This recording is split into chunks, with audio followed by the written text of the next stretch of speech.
Hey everybody, thank you guys so much for joining us. We have a very special guest today. Hello, Dana. Hey, how's it going, Ryan? It's very good to see you again. You are with Ready at Dawn Studios. They are working on this game, The Order 1886. First off, we chatted with you guys last night. You have quite a few exciting things to say. Yeah, no, last night was great for us. Talk about the Lycan threat, man. We got to show that what was lurking behind the fog all the time was our Lycans, which was a pretty cool reveal for us. Cool. In our world, the Lycans are these kind of abomination of nature creatures that are very intelligent and super ferocious. So they're probably the most formidable opponent that the Knights will ever go up against. And previously, we haven't really seen that enemy behind the fog. You guys did a lot of stuff with the rebellion force, kind of this insurgence that's going on against the monarchy.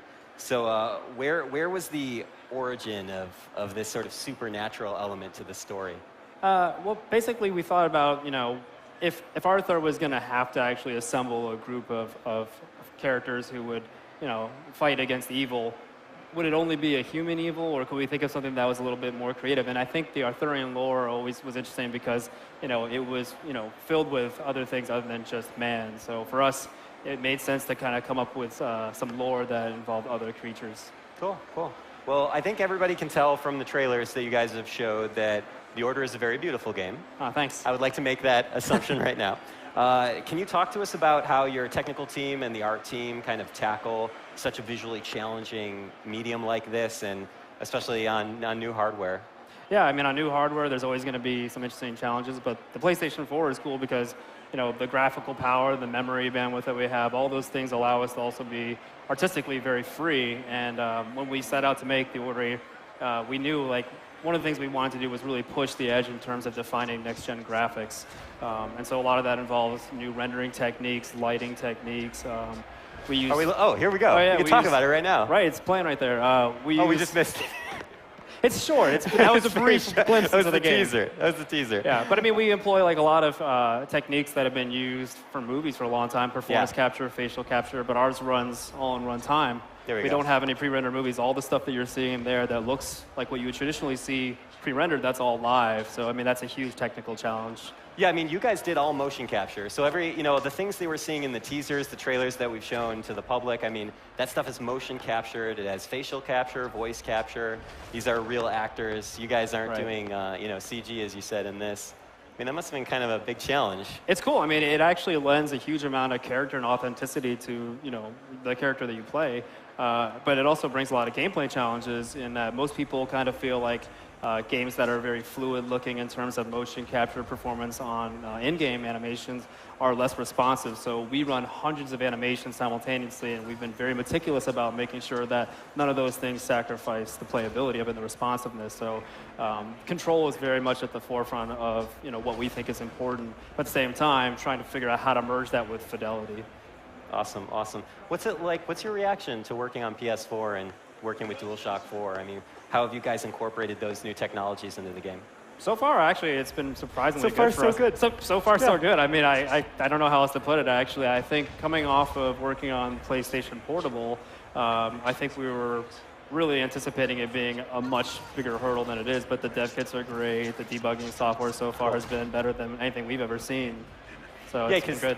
If people don't know, you guys worked on PSP games for quite a while. So you have a lot of experience with PlayStation platforms. This is kind of like a huge next-gen debut for you guys, which makes it all the more impressive because it looks really good.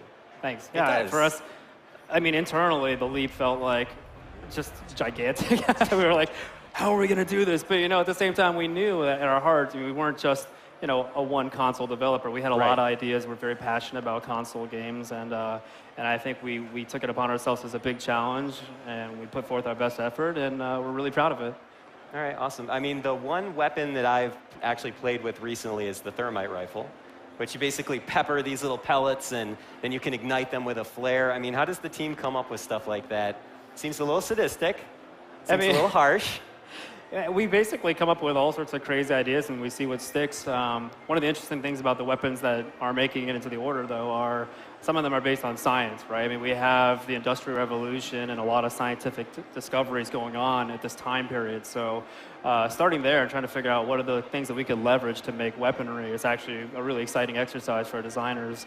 And then, of course, when we put, the power of PlayStation 4 tech behind it and art and effects and sound and make it amazing, it becomes something really gratifying. It's the full package, man. It's the full package. Oh, I love it. So when you guys approach this project, like for you as a design team, what's sort of the order? The order that you guys go about doing things? Like when you start with design, are you starting with a script? Are you starting with art assets? Are you starting with musical cues? Like where do you guys get your inspiration from?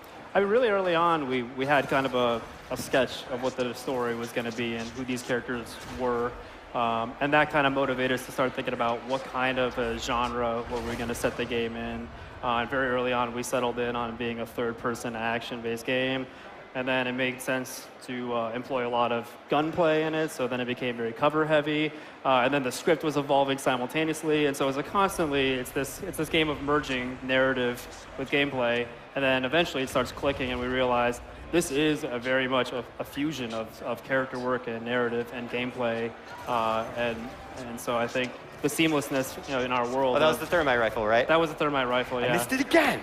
You missed that. I know. If they keep looping it, maybe we'll catch it eventually. So, yeah, one thing else I wanted to talk about with you guys was for your story. There's a lot of Arthurian lore, but you've kind of put a little twist on it. It's your own sort of interpretation. How did you guys create a balance between what's recognizable to us as a collective and then also what is new and what you guys own, like in terms of creative energy? I think it was really important for us to define our game and our story as its own, kind of its own thing. We didn't want to necessarily be held to everything that people knew about Arthurian lore, just verbatim. So we use that as the backstory for the characters, but setting it where it is and changing the history of the 1800s allows us to kind of create surprises and twists and things that people won't expect. And it was very important for us to make sure that it was a contemporary story that was very complex and layered and had very interesting characters, and wasn't something that people would just take it as it's going to be filled with knights and wizards and that kind of stuff. It's like, which are cool. Right, which are cool. Sure. We're changing your perception of what King Arthur and the Knights of the Round Table may have been and what they could have evolved into. So I just realized that during the course of this entire demo, we never really clarified that it's a third-person shooter until just like recently. It's so my bad. I should have explained. That's kind of interesting for me because the stuff that you guys worked on before is pretty different. I mean, it was still third-person content, right? But way different style of play. I mean, was that a challenge for your designers? Were you able to incorporate lessons that you guys learned from then and pulled it into this game? I mean, how'd that work for you? It's a challenge. I think for us, we have a lot of passionate developers who are, gamers first anyway, and we play a lot of games. And so for us to kind of figure out how to put together a shooter wasn't like this impossible task that's never been done before. What gets really interesting about it is what do we do that makes it our third-person shooter, and how do we take elements that we love from other genres, like God of War is very much a hack and slash type of game. We want to have elements in the Order 1886 that also leverage what we've learned from making those games as well. So I think people are going to be surprised and excited at the marriage of shooter and other elements that we have in store. Awesome. Dana, thank you so much, man. Really appreciate it. I think we actually have more Order content for everybody to check out. So thank you again for joining us. Enjoy the rest of your show. You too. And let's take a look at more Order content.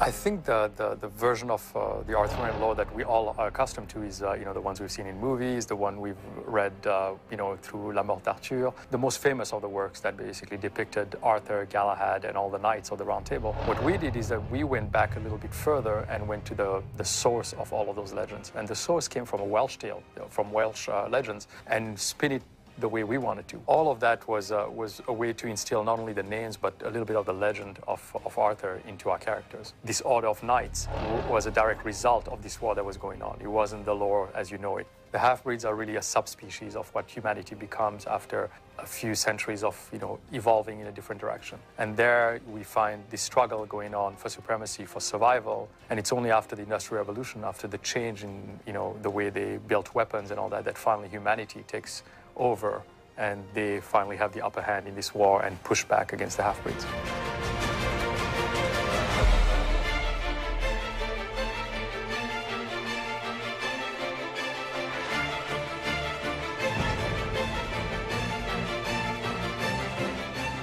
The IP really existed as a world, as a big, big story and a big arc. When we brought it to life through this game, we wanted to find out a good place to actually set this game, find a setting not only in history, but also setting geographically in the world. London was the perfect place. London was this mix of everything that was happening post-Industrial Revolution. We wanted to depict London the way people knew London. But at the same time, when you look at that skyline, give it a twist by having those watchtowers up, in the skyline or having airships in the sky. At the same time as people would believe our London, they would also question it by seeing that imagery.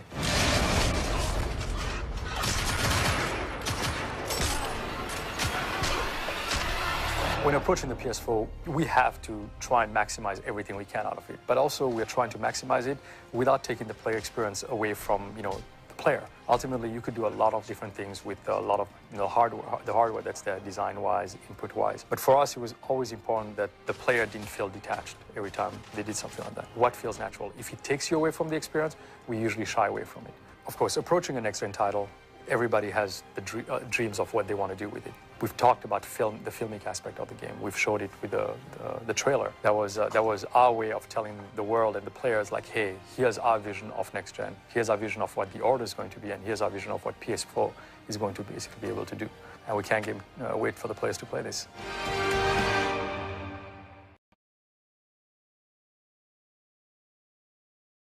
PlayStation